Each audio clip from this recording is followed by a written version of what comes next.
चला पुऱ्या पटपट पटपट फोडून घ्यायचं, घरातल्या सगळ्यांना बसवायचं अशा पुऱ्या फोडायला।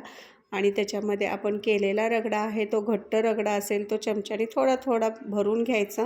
रगडा पाणीपुरी आणि आलूवाली पाणीपुरी पण असे दोन पद्धतीचे पाणीपुरी तरी आमच्या इथे मिळतात, त्यापैकी आज आपण ही रगडावाली पाणीपुरी ट्राय केली। रगडा केल्यामुळे आपल्याला चाट पण करता येतो, शेवपुरी दहीपुरी सगळे पदार्थ करता येतात।